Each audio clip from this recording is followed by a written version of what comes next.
the war, there are a number of different resources that you can use, but one of the challenges are the resources can be conflicting, and I sincerely hope that there's nobody from the Portage Historical Society or deeply knowledgeable on Portage history that will raise their hand and say, Pete, why don't you look at the book on Portage's Civil War? I don't know if such a book exists. I have not found one. So if you know about it, don't tell me until after the talk. So we'll be bad. But the main resources that I used for the talk tonight, the 1880 history of Columbia County, which has a lot of good detailed history, the Register of Wisconsin Volunteers, which is an alphabetical history or alphabetical list of all of the veterans that served in the war. One volume. The roster of Wisconsin regiments is a list of soldiers in the war broken down by their regiment and by their company, and contains other information about the soldiers, such as when they mustered in, if they were wounded, if they got promoted, and when they mustered out. The Military History of Wisconsin by E.B. Quinter gives an excellent blow-by-blow, regiment-by-regiment history of what Wisconsin did in the war. So if you're looking for information on the 8th Wisconsin, they have a historical sketch on the 8th Wisconsin. It's a wonderful single source on Wisconsin in the war. And finally, there are a wonderful set of archival material at the Wisconsin Historical Society in Madison.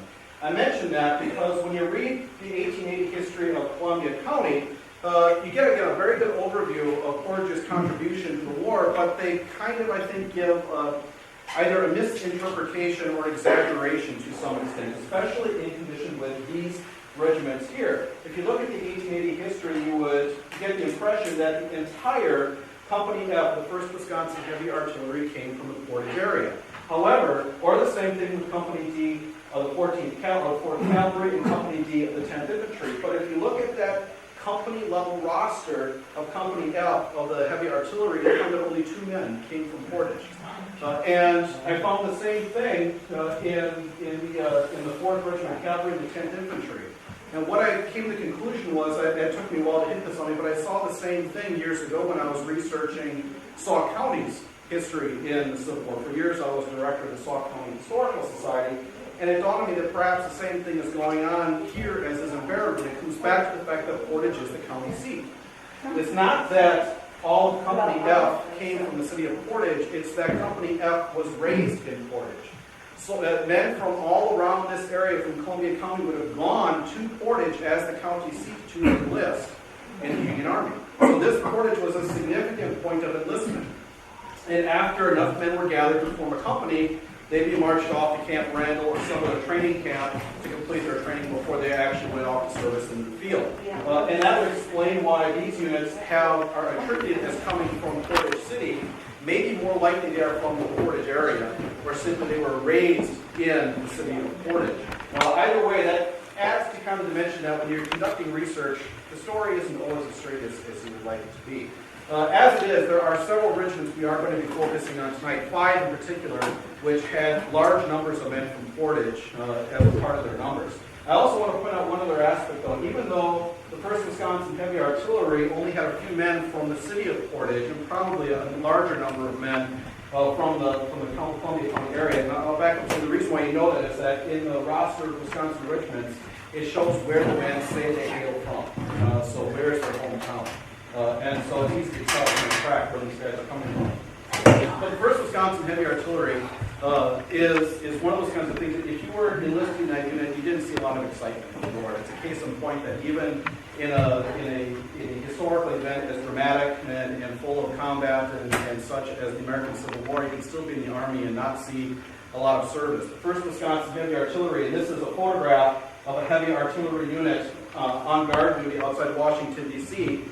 This would be the type of material that they would have been using. They were stuck around Washington, D.C., simply manning the artillery positions, waiting for a Confederate attack that never came. They never fired a shot in anger. So it's just one of the examples of the experiences that some of the men from Portage would go through during the war. Now, of the 5 units that we're going to talk about, the 19th Wisconsin, the 23rd Wisconsin, the 11th Wisconsin, and the 2nd and the 7th Wisconsin, the 19th Wisconsin also had a rather quiet existence early on in the war. They were Company D of the 19th Wisconsin, was largely organized out of men from the city of Portage, and they were trained at Camp Randall, Madison, something that we'll hear over and over again. Most units that I know of from Portage went to Camp Randall. So if any of you have ever watched a Badger game, or either were at Camp Randall or watched it on TV, you were either sitting in the training field or watching the training field, where most of the Civil War soldiers in Wisconsin actually learned their job before they went off to join the Army. And so the 19th Wisconsin goes off to Camp Randall, spends several months there, learns their job, and then eventually gets sent down. Oh, sorry. This is the 23rd Wisconsin. There we go. Got to get my right Regiments here.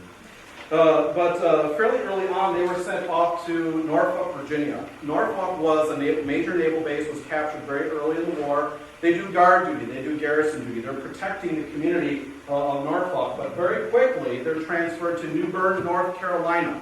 New Bern is one of many little ports that were captured up and down the eastern seacoast as a part of the Union effort to slowly blockade the Confederacy. And it was captured very early, and it was a little enclave of kind of Union power in North Carolina, and a number of units were stationed there to protect that base. And 19th Wisconsin was one of them. And it actually points to one of my favorite photos that I have seen. This is actually in the collection of the Sauk County Historical Society, and this is a photograph of members of the 19th Wisconsin manning their posts at New Bern, North Carolina. I do not know if this is Company A of the 19th, which came from Sauk County. It could very well be Company D. The photograph doesn't specify. It's just that it's members of the 19th Wisconsin, but this is the only photograph that I've ever come across of regional soldiers actually doing their duty in the field, including with blockhouses and artillery. It's a wonderful photograph. The 19th Wisconsin stays at New Bern for the better part of the war, but in 1864 they're transferred to Richmond. By that point, Ulysses S. Grant, who's now in command of all the Union armies, is fighting Robert E. Lee, and after a series of battles has pushed Lee right to the gates of Richmond and has engaged in a siege of Richmond. And the 19th Wisconsin is one of the units that's brought up to reinforce Grant's army in those siege operations. And they take part in a few small battles in and around Richmond as an effort to kind of end those siege operations. On the 30th of June, they are shifted slightly south. Grant has now shifted his focus from Richmond to the city of Petersburg. Petersburg was a very key strategic city for the Confederacy. It was the culmination of 4 railroads and 5 major roadways, all of which funneled into one railroad and one road that ran north into Richmond. It was the supply point for the city of Richmond. If you capture Petersburg, you would capture Richmond. And early in June, Grant makes a movement to try to storm and capture Petersburg. And in a battle on July 30th, with the 19th Wisconsin, which is with that group, they try to take Petersburg. The battle fails. And the Union fails, and a 10-month-long siege endures around Petersburg. The 19th Wisconsin is in that battle on the 30th of June, and they are engaged in the 10-month-long siege at Petersburg. We have examples of trench lines in and around Petersburg. That's what it would have looked like. It was everything you'd expect from a World War I battlefield. It was a brutal siege experience. The 19th stays in the trenches for most of the 10 months. And at the very end, in April 2nd or April 1st, 1865, Grant keeps kind of pushing the Confederate lines farther and farther and farther around the city, stretching the Confederate soldiers to the point where they only have like one man every 15 yards manning the trenches. Finally, on April 1st, 1865, Grant stretches the Confederates long enough where at the Battle of Five Forks, he breaks through the Confederate lines. And realizing that he snapped the Confederate defenses, he orders a general assault on the city of Petersburg throughout the entire lines. And on April 2nd, the 19th Wisconsin takes part in that general attack and helps break through the Confederate lines, ending the siege of Petersburg, forcing the surrender of Richmond. And 9 days later, Lee surrenders. The next day, on April 3rd, the 19th Wisconsin is one of the first units of the Union Army to enter the city of Richmond. The next regiment we will talk about is the 23rd Wisconsin. The 23rd Wisconsin was not in the Eastern Theater. They were in the Western Theater. They were also organized at Camp Randall, Wisconsin, in Madison. And then early on were sent down to guard railroad lines in Kentucky. But very quickly they were shifted to military operations in the Mississippi River Valley and some of its tributaries. Their first battles were at places called Arkansas Post and Fort Hinman, just some strategic points, kind of an attempt to take, I believe it was Little Rock. But then they are shifted to another figure we just talked about, Ulysses S. Grant. This time it's earlier in the war, and Grant is focused on capturing the city of Vicksburg. Now, Vicksburg is a very key strategic point for the Confederacy, and up until early 1863, it's fairly safe in the Confederate interior. Now, if you imagine in your mind's eye the state of Mississippi, imagine the Mississippi River. Vicksburg is right on the Mississippi River, right about in the middle of the state of Mississippi. And the thing is that throughout 1862, the Union has been slowly moving down the Mississippi River. They've captured Memphis. They're moving into northern Mississippi. They're moving from the south. They've taken New Orleans. They're going up to Baton Rouge. The plan is to use the Mississippi to cut the Confederacy in two. And by 1863, the only point left that's linking the Confederate Trans-Mississippi states of Texas and Arkansas, Louisiana, from the rest of the Confederacy in the east is the city of Vicksburg. The Confederates realize it, and it's a beautiful position to fortify. It's high on a bluff, and they turned it into an armed camp. And it's known as the Gibraltar of the Confederacy, and it is almost an impregnable fortress. Throughout late 1862, early 1863, one Union Army after another tries to make an attempt to move from the north down to capture Vicksburg. They all fail. Grant tries a different tactic. He decides not to take a direct approach on Vicksburg. He takes his army across the Mississippi River through Arkansas and Louisiana and bypasses Vicksburg, marches south of the city with the help of the Union Navy, crosses the Mississippi River, and moves again north into the rear of the city, completely encircles it. The 23rd Wisconsin is with Grant when he makes that march and crosses the river. And they take part in all of the battles and the siege associated with that campaign. They're part of the opening battles at Port Gibson. They're involved in the Battle of Raymond, the Battle of Champions Hill, and the Battle of the Black River Bridge. And eventually, in all these are battles that the Confederate commanding officer, John C. Pemberton, he meets Grant right away at Port Gibson and tries to blunt his move into Mississippi, loses the battle, retreats, fights in the battle, loses it, retreats, and Grant is systematically forcing Pemberton back into his trenches into Vicksburg. Finally, he does so. He compels Pemberton to retreat into his fortifications, and a siege that ultimately lasts several weeks breaks out, and ultimately the Confederates surrendered on July 4th, 1863, one day after the Battle of Gettysburg. So those 2 days were probably the two most significant days in the Civil War, because at that point, the fortunes of the Confederacy almost, they can't be turned around at that point. With their country split in two, and then with Lee's army facing a disastrous defeat in Gettysburg, it was a crushing week for the Confederacy. The 23rd Wisconsin is involved in one of those very significant campaigns every step of the way.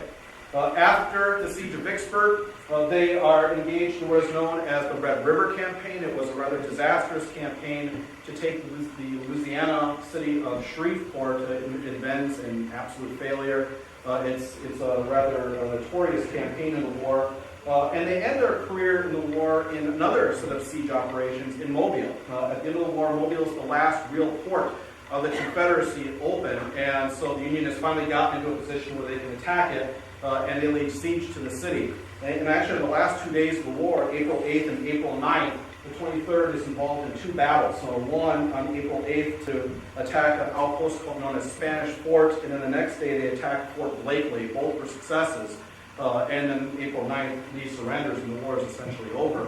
But so throughout their entire career, they're really kind of involved in Mississippi River Valley or central Midwestern battles.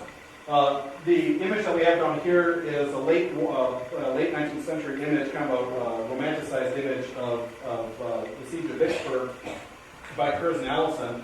The other gentleman here, though, is certainly a man worthy of note. This is Joshua Guppy. Joshua Guppy was a notable civic leader in Portage, a lawyer trained at Dartmouth prior to the war. He starts off the war as a lieutenant colonel in the 10th Wisconsin, but then moves to command the 23rd. And he is in command of the 23rd Wisconsin throughout most of the war, but through his meritorious services in the different campaigns is ultimately appointed in 1865 to brigadier general. And so he is the only officer from Portage to achieve that high rank. So he is the highest ranking soldier to come out of Portage during the war. The 11th Wisconsin has a career that very closely mirrors the 23rd. And in many respects, the stories are exactly the same. Again, they're organized at Camp Randall, Wisconsin, so if you aren't seeing a pattern here a little bit, you should be at this point. But rather than being sent to Kentucky to guard railroads right away, they are sent to St. Louis. And so they're guarding railroad lines around that city. That's another early capture for the Union in the war. And again, early on, they are also attached to different military movements moving up and down the Mississippi River Valley. Like the 23rd, they joined Grant in his campaign against Vicksburg, and they are at the battles of Port Gibson and Champions Hill and Black River Bridge. They are also involved in the siege of Vicksburg. After Vicksburg, they do not go to the Red River campaign. They're actually involved in a brief campaign to take to move against the Confederate or the state capital of Jackson, Mississippi. So they're involved in the Battle of Jackson, Mississippi. They're involved in a very obscure little campaign in the Bayou Teche country. I always like to say that because you don't say Bayou Teche too often. In Louisiana, there's one of hundreds of little obscure campaigns that serve just small strategic purposes throughout the war. But they're involved in garrison duty at a place called Brashear City for a while. But then they rejoin the 23rd Wisconsin, and they also end the war in siege operations around Mobile, and are also involved in the siege of Spanish Fort and Fort Lakeland. Now, the images that we have here, we have a contemporary view of the Black River Bridge battle site in Mississippi. Okay, I was lucky to find that one. We have a soldier here also from the 11th Wisconsin. Now, this gentleman is not from Company H. He is from Company F, and he would have been formed out of the Sauk County area. But all the soldiers in the 11th were uniformed the same way. And so it's a good example. He's wearing a Portage cap, dressed in a frock coat. He's wearing he has an Enfield rifle. So this is what the soldiers in Company H would have looked like. It's the only image of the soldier from Company H that I could find. The other image I have up here I threw in. At first I wasn't sure if I was going to use it or not, but I think it's an interesting illustration. This is a rather romanticized view of the siege at Vicksburg. It looks more like a grand chart than actual siege operations. This would have been printed in Frank Leslie's Illustrated Magazine, which was a contemporary of Harper's Weekly, a major newspaper during the time. And I threw it in here because for the folks living at home in Portage, this is how they would have viewed the war. Even though the Civil War was the first heavily photographed war in military history, most of the folks in Portage rarely saw any of those images. It's true, some of those historic photos, like say by Matthew Brady or other photographers, may have been sold at parlors in downtown Portage, but I suspect not a large amount of them. And even if they did, would you have the money to be able to purchase them because they were rather expensive? Soldiers or the family at home, the only way they really knew about the goings-on of the soldiers in the field would have been letters from the soldiers themselves, perhaps the local newspapers. As I say, Portage had several newspapers, Madison was putting out several newspapers, and soldiers in the field were corresponding with the newspapers and talking about their accounts and their reminiscences. You also had correspondents writing in those newspapers as well, but most of the Madison, and as far as I know, the Portage newspapers didn't have engraved illustrations. Only the larger national ones like Harper's Weekly and Leslie's would have had engravings like this, and so which would have been available in Madison or other communities in and around Wisconsin. So this is your MSNBC, your CNN. This is the picture that the folks at home would have had. So it's not if you imagine that image that I showed you, the trenches at Petersburg, which would have been similar to what Vicksburg would have looked like. That's the imagery that the soldiers saw. This is a picture of what the folks at home in Portage would have seen when they were reading news accounts of their soldiers in the front lines during the war. Now we get to probably the most famous units that come out of Wisconsin. Company G, of Portage, I'm sorry. Company G of the 2nd Wisconsin and Company B of the 7th Wisconsin. We're going to talk about them together because they both formed part of the Iron Brigade. Perhaps one of the more famous units to form on either side during the war. The 2nd Wisconsin has a slightly longer history than the 7th. The 2nd Wisconsin was one of the earliest units to be formed for the Union Army, one of the very first units to actually be formed in Wisconsin. It was formed almost exclusively out of various militia units that were already existing in and around the state. And there was at least one major militia unit in Portage at the time. If I remember correctly.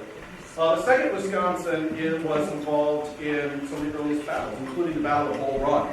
So they were there at the very beginning of the war. But by early 1862, The 2nd Wisconsin is merged, or is joined with the 7th Wisconsin, the 6th Wisconsin, I'm going to get these wrong, the 19th Indiana, and then later the 24th Michigan, to ultimately form what was then known as the Western Brigade, the All-Western Brigade. Now, we think of this more as Midwestern states, but in the 1860s, we were a part of the West. The country largely ended, to some extent. The Mississippi River was pretty close to the frontier. Iowa did exist, but we were on the farther end of the country, and so at that time, we were known as Western soldiers during the war. We wore distinct black hats, and these were Army dress hats, known as Hardy hats, that were bashed down with the months of service. But the brigade was known for its toughness in the field, and they were pretty hard to push around on a battlefield. They were known by the Confederates as the Black Hat Brigade, who were recognized because of those hats that they wore. The first battle that they fought together as a unit was Robeton, Virginia, which was a precursor to the Battle of Second Bull Run.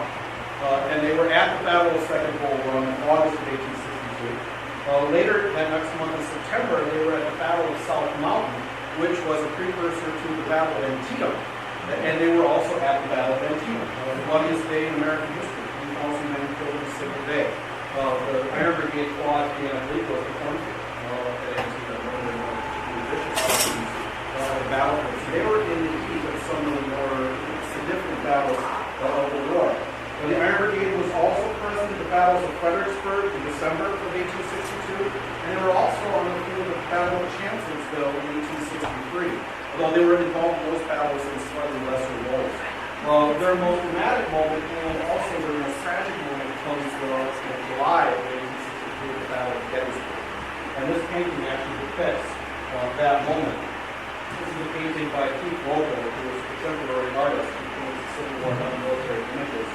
The Iron Brigade and the 2nd Wisconsin were the first infantry soldiers on the field of battle for the Union in that battle. That's not cavalry soldiers, but infantry soldiers. Now, some of you may remember a number of years ago there was a movie named Gettysburg. It wasn't a bad movie. It had its points.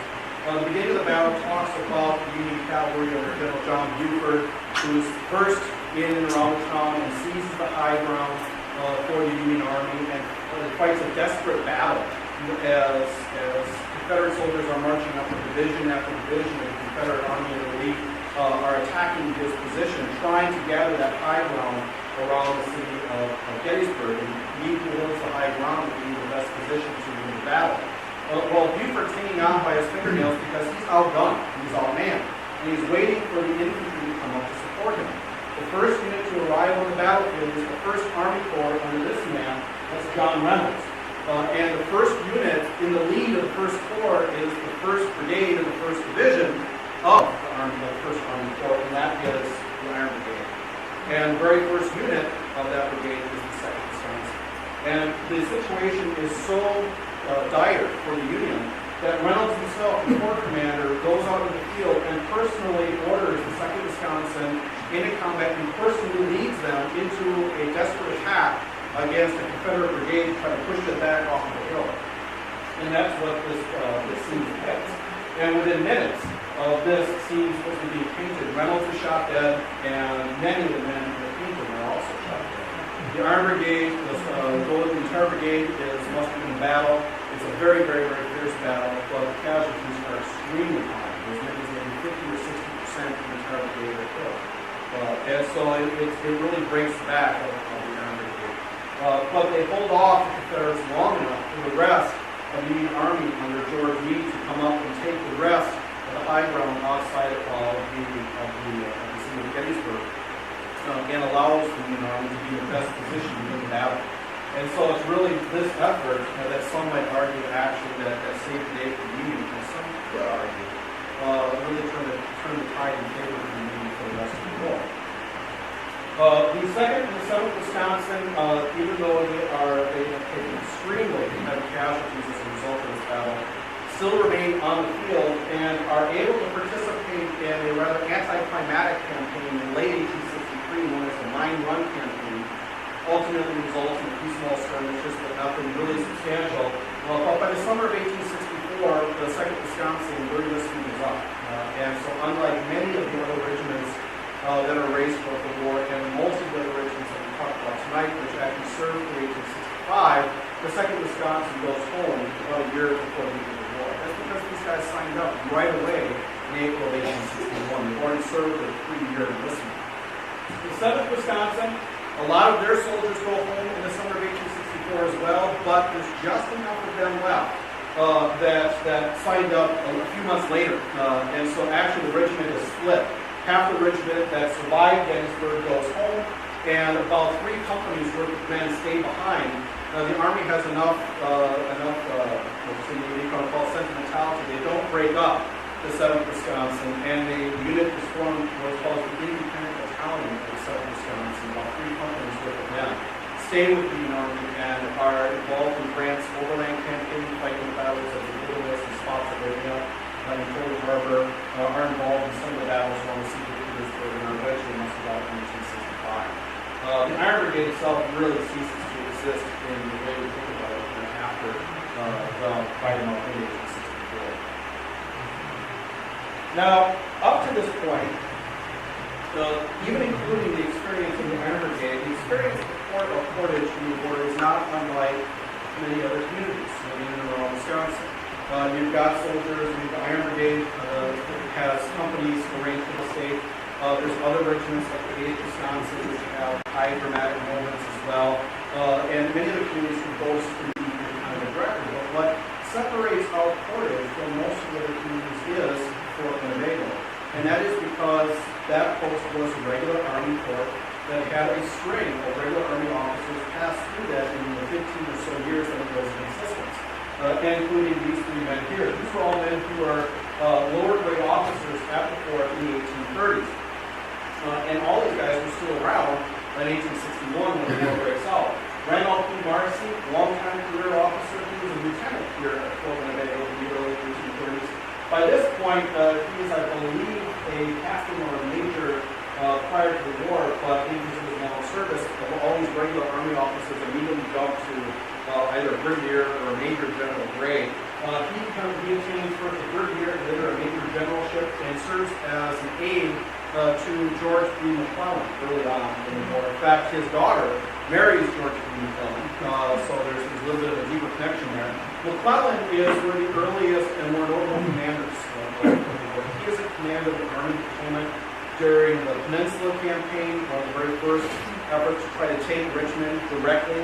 But he was also in command of the Army during the Battle of Antietam. So this is a guy who was aide-de-camp to the Union commander at the Battle of Antietam.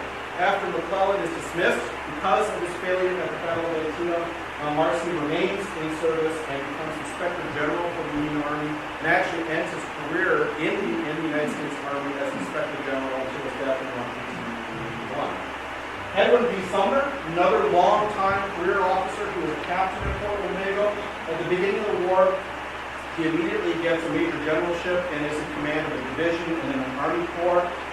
He is in command of a large number of troops during the Peninsula Campaign, is involved in some controversy because of his decisions and his criticism of his commanding officer during that campaign, but comes out of that campaign looking pretty good.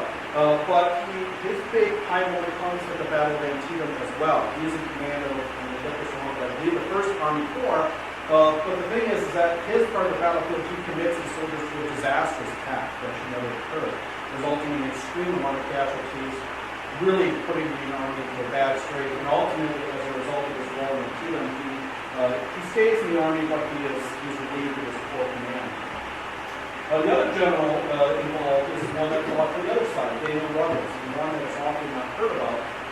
And Daniel Ruggles was also, I believe, a lieutenant in the mid-1830s. He resigns his commission, goes to serve in the Confederacy, gets appointed Brigadier General, and he is with Confederate General Albert C. Johnston and his Army of Tennessee in the spring of 1862, when Johnston moves to attack the Union Army encampment of Ulysses S. Grant. Grant is encamped along the Tennessee River. He thinks he's in a safe position when Johnston launches a surprise attack against Grant's army and almost destroys him, pushes his army back into the Tennessee River, and almost would have succeeded in destroying Grant and perhaps even his career at that point, had it not been for a few brigades that banded together, that were able to put up enough of a stubborn resistance. They were eventually surrounded, but formed a strong resistance for the Confederate attack. And it formed a core part of the battle and earned the nickname of Hornet's Nest because the bolts were flying so thick and so fast as it came to starting out the batch of Hornets. In a very, very stiff part of the battle. Daniel Ruggles was one of the brigade leaders that were trying to take out the Hornet's Nest, and in their desperation after attack after attack after attack, has failed to break that point in the Union line. Daniel Ruggles gets the idea of amassing a large portion of artillery onto that one single point. And at that point, I believe it's one of the largest assemblages of artillery anywhere in the battlefield of North America, and literally blasts the Hornet's Nest ultimately into submission. And the battery was known as Ruggles Battery. So after that, he still remains in the war, but that was his time. Now, there are two other characters that are very notable, one very well known and one almost not known at all. Of course, everybody knows the story of Jefferson Davis. He was a young lieutenant. Fort Winnebago was one of his earliest postings in the United States Army. He was a quartermaster for the fort, largely responsible for designing and building Fort Winnebago. After leaving the Army, Davis goes goes back to his home state of Mississippi, gets involved in politics, becomes a hero of the Mexican War, has a shining moment at the Battle of Buena Vista, becomes a senator from Mississippi, eventually becomes Secretary of War in the United States. And then in 1861, he resigns because he's again from Mississippi. I always kind of imagine someone like I guess in contemporary terms, imagine someone like, say, Robert Gates and John McCain, a great military hero, as well as major administrator leader. And he was the Secretary of War just before the war breaking out. So he resigned his position, so he was very prominent in the United States, I guess that's my point. In 1861, becomes the President of the United States. And ultimately, supporting the first high with the Portage and is considered by many of his generation as one of the most notorious and one traitors of this country. That's the way he was looked upon in the 19th century. The other gentleman, though, actually probably committed even greater transgressions against the United States than Jefferson Davis ever did, at least in my opinion. That's David Lee Twiggs. He is the first commander of the Fort. He's the guy who builds it. He's here for several years. He is a major at the time in 1828. So pretty high up ranking at that point. This is a very small United States Army. After he leaves Fort Winnebago, he continues his career in the U.S. Army. He has a very illustrious career. He's in the Mexican War, wins high accolades for his service in the Mexican War. And at the time in 1861, when the war breaks out, Twiggs is one of the very few brigadier generals in the United States Army. He was like only 2 or 3. The entire United States Army at that point. He's in command of 20% of the United States Army. He's in command of the Department of Texas and responsible for the border with Mexico. However, he is from Georgia. And very early, in 1861, after Texas secedes from the Union, he immediately conspires to surrender his entire command to Confederate authorities. Whereas other officers and other congressional members like Davis or other Army officers simply resigned their commissions and then took up their posts for the Confederacy. David Lee Twiggs used his position of authority as a significant Army officer to surrender 20% of the United States Army compared to the war. He ultimately is successful, and he goes to great lengths to achieve that end. It doesn't take long before I believe it's at that point, I'm sure it's Buchanan or Lincoln. It's in that transition time period, but I think it's Lincoln that learns of what Buchanan is trying, or what Twiggs is trying to do, tries to get him relieved from his command. Twiggs gets wind of that and orchestrates the Texas militia to march into San Antonio and compel the surrender of the Army garrison there. So, and then he resigns his commission. He's also cashiered from the Army almost simultaneously and takes up the major generalship in the Confederate Army. He's getting quite elderly at this point, though, and he doesn't really get any major combat commands. He has a quiet year or so before he dies of illness in 1863. So, in my opinion, actually, he's probably one of the more, certainly one of the more unknown, but also goes farther than you know.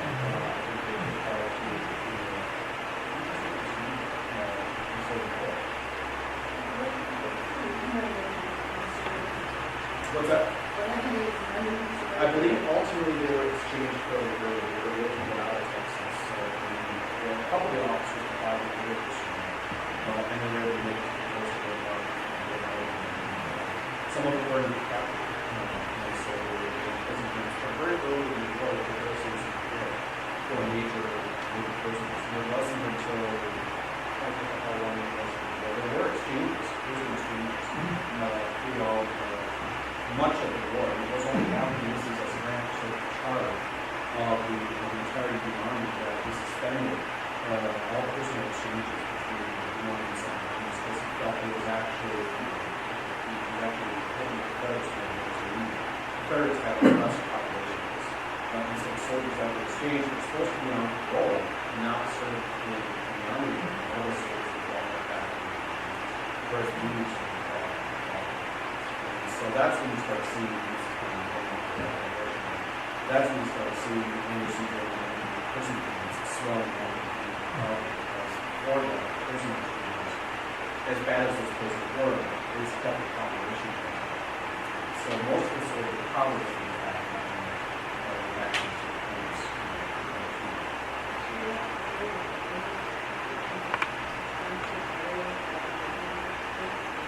Not really know about it.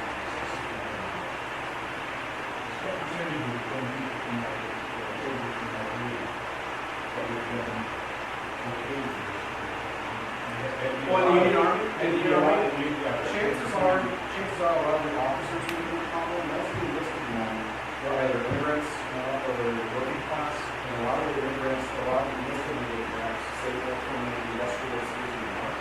The officers, and most of the officers, not all of them, a portion of the officers in the States on the south.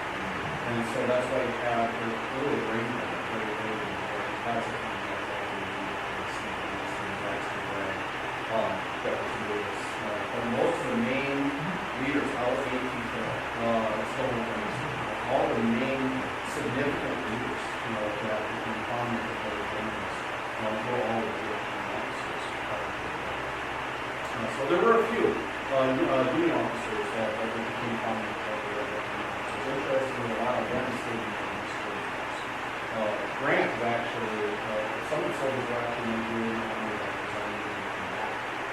But predominantly probably in those many of those that surrendered, effectively it's a significant percentage of the officers that were Confederate things. So there were a few that were obviously not in the powerful actions and immigrants from some of the places.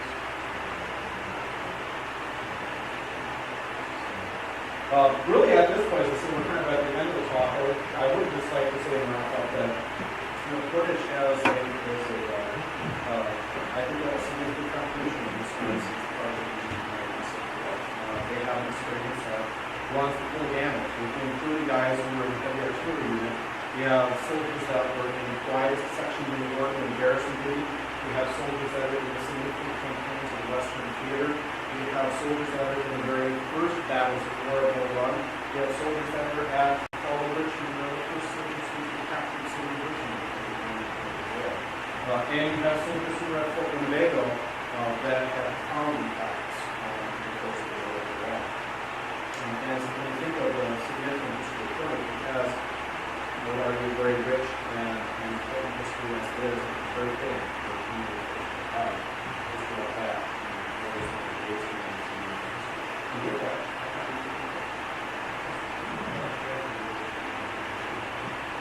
All those different regiments, it depends on where they're at. There's actually, off the top of my head, there are some very good books about there's a book by Fox called Regiment of Losses. I was in the 23rd and the 11th Vicksburg and similar experiences.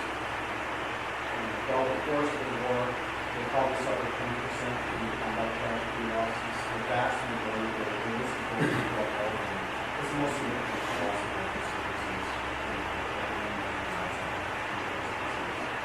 And so that's we've got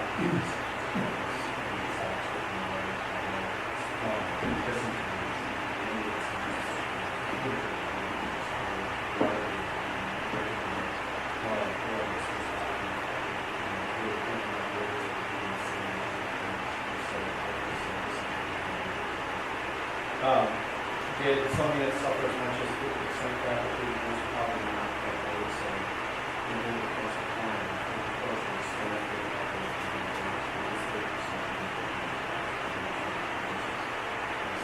and we have soldiers that are community members as well. And of course, the second and seventh much great packages also involved in a series of very severe battles over a short period of time. Whereas you look at those other regiments, 19th Wisconsin, those guys, most of the guys that were reserves, well, 2.5 years ago. So they were very involved in sea operations. Mostly that is in the country disease. And really, the 19th Wisconsin is involved in pretty major battles. So they're actually 11th and 23rd are going to be closer, but again, they're involved in more combat operations. But again, it's over a longer period. There's a quick succession of battles here in Vicksburg, and there's the sea.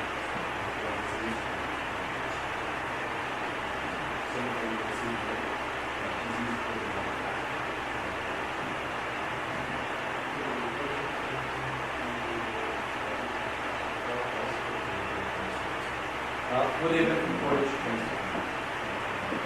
and then after 1863 also we had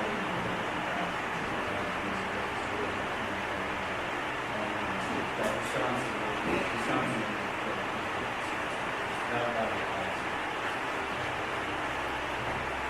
Where the lesson you said was 3 years, was that pretty standard? Yes, 3 years for the duration of the war, so in the course of the 3 years, the war ended in the war. And then 7 for realistic? There would have been. There were bounties. In fact, by 1863, there were incentives to enlist even before most of these regiments went to law. By 1862, by early 1863, the nastiness of the war was very and so we started seeing fewer enlistments. And so you started seeing bounties, you started seeing other forms of financial incentives come out, and then in 1863, the government resorts to the first act because of the weak men and the military signing up. It's significant to note that actually the Army of Potomac in 1864 changes as an army as a result of these first enlistments of 1861. Expired. The army that fight the Battle of Vicksburg, these are guys that sign up for 1861 out of strongly patriotic motivations to protect the country, Constitution, protect the country. They've gone through 3 years of horrendous hell for lack of description. And most of these guys don't re-up when the enlistments are up. They are largely replaced by conscripts.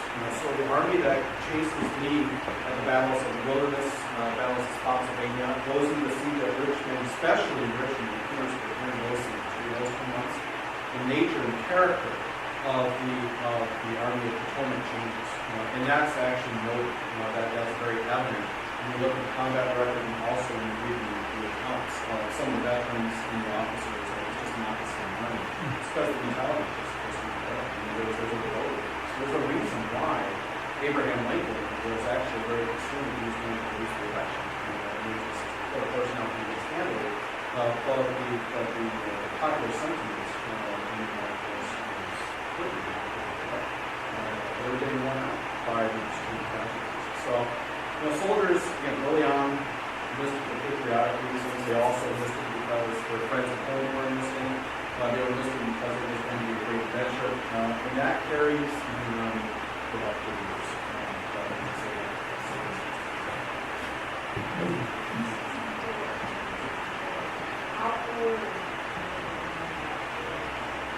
You see a range anywhere late teens to early 20s is the average age. So I think you had to be, I'm trying to think of when this team was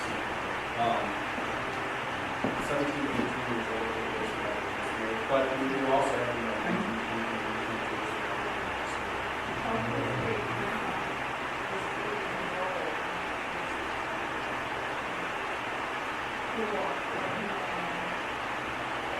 That's not unheard of. It's unusual, but it's not unheard of. In what year? What do you need to do? So, Portage, in 64.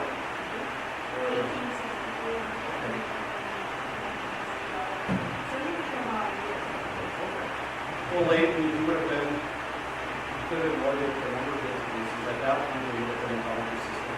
Probably would have been too old for grad. And I know you were too old for grad. But you were in the financial sector. The region that you still love it, I think, a lot of places to join up. I'm 40, so of course you probably in technical better shape than me. But but you know, if you had relatives or if you have friends that were already served and just felt that it was just time to go. A lot of guys did stay home early on in the war because quite honestly, for me, it's a farm. Somebody would stay back and work the farm because they were able to find somebody to cover the spot either at work or there's any number of reasons why you make it. But it's not unusual for someone who is doing their first course to enlisted. That was common. We get some if they're physical shape, but also if they're important physical shape, the conditions of pain life is easily taken into account. And so the fact that it's able to survive for a year, we may mention something else as better than that. So it's interesting that he did sign on that. We were seeing more of that.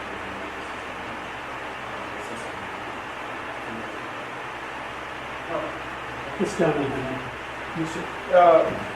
I guess I just wanted to make a comment to the gentleman that was asking about the re-enlistment of the men.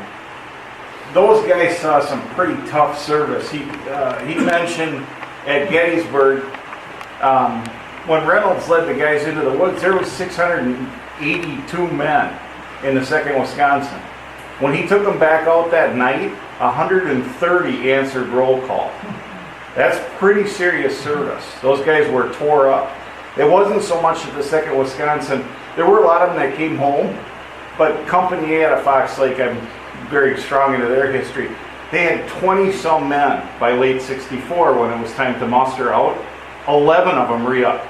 So we're still talking nearly 50% re-upped. But there just wasn't many of them. So the Iron Brigade kind of ceases to exist, and they attach the independent battalion and different groups like that. And a lot of them did fight again, but they didn't fight as the 2nd Wisconsin. They were just too tore up. They were ineffective.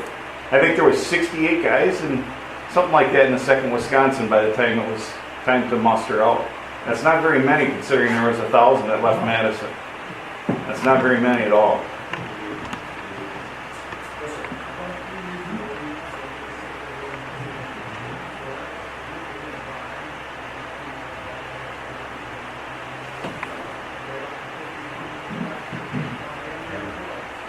Would you repeat the question so Well, we you're can just hear? making a comment that before us there was a civil war museum in a barn off of Highway 51 by a privately owned museum.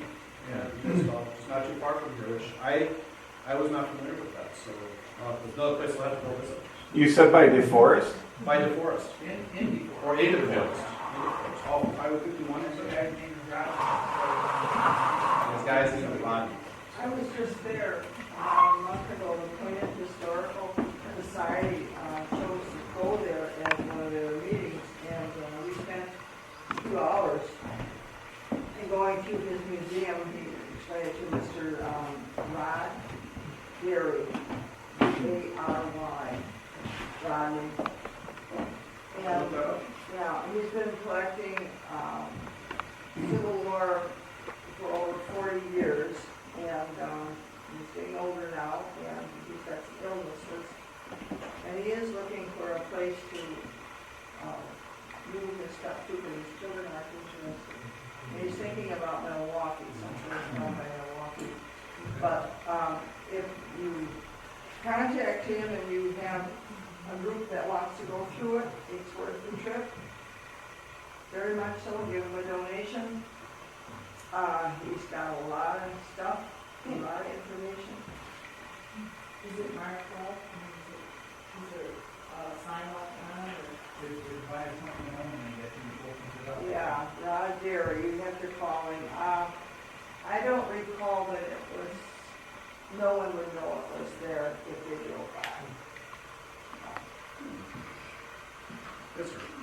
I'm hearing the infantry got played into this, but what about the cavalry? As far as I know, the only cavalry unit that came out of Portage was the 4th Cavalry. I believe they started off as an infantry unit and then were transferred into cavalry service. And I have to admit, because I didn't see a lot of Portage soldiers in there, I didn't read that deeply into the record. But they served throughout the duration. And I know they were in some battle circumstances. Though I don't really want to know about, but actually a good website to check out too, which is I think a very good kind of one-stop shop research on Portage or on Wisconsin Civil War history is the Wisconsin Veterans Museum. Those resources that I listed before, the roster of Wisconsin veterans, the regimental lists, and E.D. Pinner's military history, as well as another general history by a guy named Love, were all consolidated into a database. And so you can actually look up the Civil War ancestry. I believe you can get their Civil War record for a small price. But you can get regimental histories. If you type in 4th Wisconsin Cavalry, you can get a synopsis of the history online. There isn't a charge for that. And they use those resources to build that. The resources that I used actually were at the Sauk County Historical Society. Point of Mary worked there for a number of years. But it's what makes Wisconsin actually a wonderful stage of research Civil War history are those books. When I did for 5 years, I did living history interpretation for the National Park Service out in Petersburg, Virginia. This is why when I talk about Petersburg, I have a special warm feeling about it because I spent 5 years studying my campaign. But we were interpreting a Pennsylvania regiment. And when you try to track down Pennsylvania units in the war, and this is 15 years ago, they had a regimental roster of Pennsylvania units, but they didn't have that long alphabetical list. They didn't have a single book that covered all the regiments in Pennsylvania. There were over 200 of them, and their individual histories. All they had were the regimental rosters. Now, granted, this is back in the early 90s, individual regimental histories, but not a one-stop shop. Wisconsin, in the turn of the century, did it right. They published an alphabetical list of all the Wisconsin veterans. They published the regimental rosters, and they published, actually in 1866, a complete history of all the units that served in the war. So it's very easy to compile it. But I will confess, when it came to the 4th Cavalry, Along a similar vein, do you know of any folks from town here that were part of the 1st U.S. Sharpshooters? No, I don't. Okay. There was actually a company from Wisconsin, I want to say, that became part of Yes. the Sharpshooters. Yeah. And it's, but I think that was one company from the entire state. But that same thing though, if you go to the regimental rosters, that will be listed in there, and they will show their hometown. I did not think to look at Verdad Sharpshooters. Yeah, I was just kind of curious because Fox Lake had 11 of those Really? folks also. Yeah. That's actually a fairly high number. That's a very high number. Yeah. He became, I think he was a lieutenant of the organization as well after he left town. And he was a little brother of one of the captains, Captain Stevens, that actually died was shot next to Reynolds. He was, I think, a pretty strong recruiter. I think he took a bunch of buddies with him, that's what he did. But, yeah, I know they had good numbers there. I just didn't know if there was numbers from this direction or not. As far as I know, I didn't notice any. Actually, something like that, I would hope, one of the things that the Columbia County, 1880 Columbia County history was very good at. If there was a unit from Portage that went off in the war, whether there was a large unit or not, they mentioned it. And actually, that's online through the Wisconsin Historical Society, in the County History page. You can review that book, and so it's very easily accessible. But when I was reviewing that, I didn't see any mention, at least in the Portage section. And I was focusing almost exclusively on the city of Portage. I didn't see any mention of Verdad Sharpshooters. Okay. Just That's curious. a good point. Yes, ma'am. At the time of Gettysburg, do you know if there were any other Wisconsin regiments in the Army at the moment? The 3rd Wisconsin was there, I believe. But they were not there would have been the 2nd, the 6th, and the 7th as a part of the Army Brigade. The 3rd Wisconsin, which actually was more in the rear guard section, from a non-combat section of the line. I want to say the 5th Wisconsin was involved out there as well. I'm trying to remember where in the battle they were at. the vast majority of Wisconsin soldiers were in the Western Theater. There were several other regiments that served in the Eastern Theater as well. I don't know if they were at Gettysburg. The 32nd Wisconsin was also out in the Eastern Theater of the war. I want to say that one of the major officers, I'm trying to think of who Frank Haskell was at the time, but he was one of the more notable actual writings of the Battle of Vicksburg. Haskell, they actually published a book. He was with the Iron Brigade. He was with the Army. He was later with the 32nd, I believe, because he was killed with the At Cold Harbor, he transferred, he got a command. Yeah. Regiment. So he was with even with the 6th. He was with, what's the general, I can't think of it right now. General Buford, I think, wasn't he? Was it Buford or no? But Buford was cavalry. Yeah, no, it wasn't Buford then. I can't think of it. But He might have been with he was the at 6th. Gettysburg, but he was with, he came there with the first, they were the first corps. Yeah, that might have been 6th is ringing a bell. But so there were several other regiments, not a lot, but there are several other regiments that were listed there. One other question, and then we'll follow through. Well, this isn't really a question, but I always thought it was interesting. And I don't know the whole story, but I think there's a couple people in this room who do, about the monument, the Wisconsin monument at Vicksburg, and the connection with Portage. That I do not know. That gentleman does? Yeah, I know. It's not so granite building. I don't know what year, but in the 50s, Emerson Construction went down and refurbished it. And Bob Moore, who was their construction guy, he happened to be there, took some pictures, sent it to him, and gave him the building all about it. So it expanded the stocks of granite to them initially, and then Emerson went back and Believe it or not, there is actually a publication on that. In the late, the monument I know was built either in the late 19th or 20th centuries. The specific year it eludes me, but there was essentially the Wisconsin Civil War Commission. They published a number of regimental histories. There's actually a light artillery unit out of Lone Rock. They published Artilleryman's Diary. They published an account of the 3rd Wisconsin. They published, I don't know if they published Haskell's account of Gettysburg first, but they published several first-hand accounts. But it was also that they published, as they were building these monuments around these different battlefields, they published actually proceedings of the development of the monument, committee proceedings. And there's books simply called the Wisconsin Monument at Vicksburg. And it's published during the time by that city commission. And that should actually outline the entire history of that monument. So it's been a very, very long question. I started to bring that up for many years since I looked at that book, but that's where he's absolutely right.